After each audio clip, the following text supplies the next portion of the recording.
মমতা ব্যানার্জি ধর্ষণের হয়ে সাপাই গিয়েছে।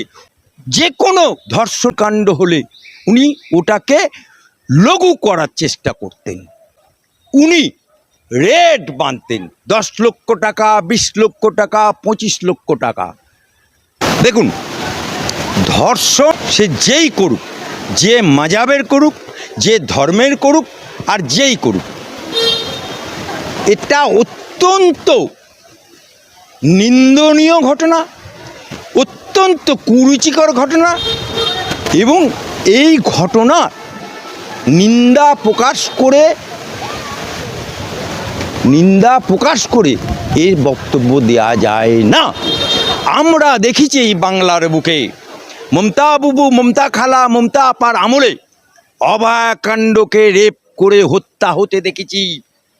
তখন এখানে আমরা কসবা কাণ্ড দেখেছি, আমরা কামদুনি কাণ্ড দেখেছি, আমরা পাঁচ সার্কাস কাণ্ড দেখেছি, বহুত কাণ্ড আমরা দেখেছি।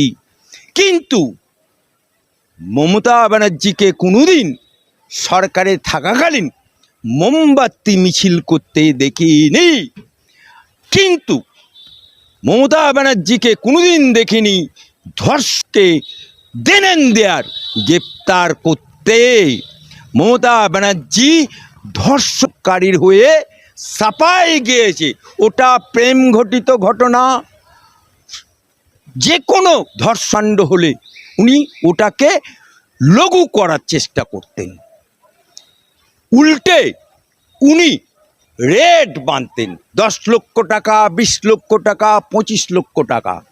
কিন্তু আজকে যে কাণ্ড ঘটেছে বারুইপুরের, আমার সরকার সবকা সাথ সবকা বিকাশের সরকার, ডবল ইঞ্জিনের সরকার, জিরো টলারেন্সের সরকার। যে মুহূর্তে ঘটনা ঘটেছে, मूल अभियुक्त से कौन धर्म है, कौन जात है, कौन पार्टी है, कुछ नहीं देखता है, ग्रेप्तार कर लिया। शुद्ध ग्रेप्तार करा होबे ना, যত রকমের বলাৎকার আইন আছে সমস্ত আইন প্রয়োগ হবে এবং প্রয়োজন হলে গুন্ডা দমন আইনের আওতায় নিয়ে এসে বলাৎকারীর বাড়ি, বলাৎকারীর সমস্ত কিছু ক্রোক করে বুলডোজার দিয়ে গুঁড়িয়ে দেওয়া হবে। কারণ এ সরকার জিরো টলারেন্স সরকার। এই সরকার বলেছিল সকালে নেব, বিকেলে খরচা করে দেবো। সেই সরকার সকালে নিয়েছে, গ্রেপ্তার করেছে, খরচা এখনো বাকি আছে, খরচা এখনো বাকি। লেকিন এই সরকার এই দেনেন দেয়ার অ্যাকশন নেওয়ার পরেও কতিপয় কিছু বামপন্থী, কতিপয় কিছু রাজনীতি দল, তারা এটাকে নিয়ে হই হই করে সাম্প্রদায়িক দাঙ্গা লাগাতে চেয়েছিল, এটাকে নিয়ে রাজনীতির রং করতে এসেছিল, এটাকে নিয়ে হই হই কাণ্ড করতে এসেছিল। তাই আমি তাদেরকে বলছি, এটা মমতা বাবুর সরকার না, এটা মমতা খালার সরকার না, এটা অভিষেকের পিসির সরকার না। এই সরকার कड़क से कड़क एक्शन लेगा। এই সরকার যারা যারা এটাকে নিয়ে সাম্প্রদায়িক দাঙ্গা লাগাতে চেয়েছিল, যারা এটাকে নিয়ে একটি নিরীহ যুবককে খুন করেছে, যারা এটাকে নিয়ে সিআরপিএফের গায়ে হাত দিয়েছে, যারা রেল লাইন উপড়াতে গেছিল, যারা আন্দোলন করতে গেছিল, যারা ঘোলা জলে মাছ ধরতে গেছিল, 200 জনের नामे एफआईआर हुए। चुन चुन करके रियासत में लेगा। कितना दाम है लाल पट्टी का हम लोग देख लेगा, कितना दाम है आंदोलन करने का हम लोग देख लेगा। अरे मोमबत्ती वाला, तुम्हारा सरकार में तमन्ना मासूम बच्चा তাকে ডিজে বাজিয়ে পটকা মারে খুন করেছিলে। পার্থ সার্কাস কাণ্ড হয়েছিল, কি করেছিলে? অভয়া কাণ্ড হয়েছিল, ধামা চাপা দিতে গেছিলে। আমাদের সরকার ধামা চাপা দেবে না, দেবে না, দেবে না।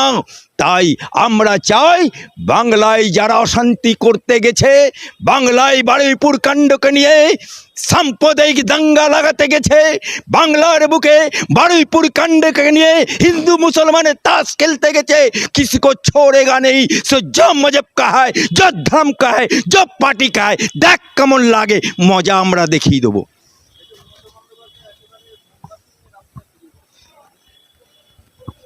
দেখুন, নাচনে কোদনে হেলেন, ढिसुम ढसमे धर्मेंद्र, এটা পিকচার মে होता है। আর মমতা বাবু যখন সরকারে ছিল, বলো রাত 2টো পর্যন্ত আমি জেগেছিলাম অভয়াকাণ্ডে। কি করেছিলে? রাত 2টো পর্যন্ত জেগে অভয়াকে তাড়াতাড়ি লাশটা পুড়িয়ে দেবার ব্যবস্থা করেছিলে। পুলিশকে সঙ্গে করে নিয়ে লাশটা পুড়িয়ে দিয়েছিলে, পুলিশকে সঙ্গে করে নিয়ে সমস্ত প্রমাণ লোপাট করেছিলে। তাই আজকে তোমার আদরের বিনীত গোয়েল सस्पेंड हुआ, 3 आईपीएस सस्पेंड हुआ। अभी तो टेलर चल रहा है। ममता बाबू এখন তোমার দলে যতগুলো শিল্প তালুক আমাদের এখানে আছে, সব জায়গায় যাদের কারখানা ছিল তারা নতুন কারখানা করতে গিয়েছেন। ওইখান থেকে 50 বছরের কারখানা তারা চাইতেন ব্যবসা বাড়াতে, কিন্তু করতে দেওয়া হয়নি। তারা অন্য রাজ্যে গিয়ে ইনভেস্ট করেছেন, তারা ফিরে আসছেন। আমরাই যাদেরকে বলেছিলাম যে উড়িষ্যায় গিয়ে ব্যবসায় করুন, তারা উড়িষ্যার ফ্যাক্টরি বা জমি ছেড়ে দিয়ে বিক্রি করে দিয়ে আবার বাংলায় আসছেন। এ ধরনের ব্যাপক ঘটনা, এবং সাধারণ মানুষ, ব্যবসায়ী এবং শিল্পপতি সবার মধ্যে উৎসাহ। আমাদের সরকার এখনও পুরোপুরি তৈরি হতে পারেনি, কিন্তু মানুষ এত উদ্গ্রীব হয়ে আছে এখানে কাজ করার জন্য। আমার মনে হয় খুব তাড়াতাড়ি দেখতে পাবেন সব জায়গায় পরিবর্তন এসছে। ডিম থেরাপির ভয়ে লুকিয়ে বেড়াচ্ছেন বিরোধী দলের বিধায়ক থেকে পঞ্চায়েত প্রতিনিধিরা। আপনি যেহেতু পঞ্চায়েত মন্ত্রী, অনেক জায়গায় কাজ থমকে যাচ্ছে। যদি জনপ্রতিনিধি না থাকে লোকাল স্তরে, তাহলে অনেকটাই তো অসুবিধা হয়ে যায় উন্নয়নের কাজ। না, আমি ভার্চুয়াল মিটিং করেছি সমস্ত প্রধানদের সঙ্গে। এই যে 3339 প্রধান, তার মধ্যে 2610 মতো প্রধান উপস্থিত ছিলেন আমার ভার্চুয়ালি। আমি বলেছি তাদেরকে আপনারা এসে কাজ করুন। একটা মৃত্যুর জন্য সার্টিফিকেট লাগে, নাহলে মরা পড়ানো যায় না। 24 ঘন্টার মধ্যে সার্টিফিকেট, ডেথ সার্টিফিকেট ওখানে দিতে হবে, তাহলে শ্মশানে মরা নিয়ে যাওয়া যাবে না। বার্থ সার্টিফিকেট থেকে আরম্ভ করে বাচ্চারা স্কুলে ভর্তি হবে, কারো রেসিডেন্সিয়াল সার্টিফিকেট, আধার কার্ড করতে গেলে সার্টিফিকেট লাগে, ইনকাম সার্টিফিকেট। তো এইগুলো দরকার হলে এই যে যত সকল সরকারি প্রকল্প, সেখানে সার্টিফিকেট লাগে। যদি না পায় তো মানুষের সমস্যা হবে। পঞ্চায়েত ব্যবস্থাটা এত গুরুত্বপূর্ণ, এত অধিকার দেওয়া হয়েছে পঞ্চায়েতের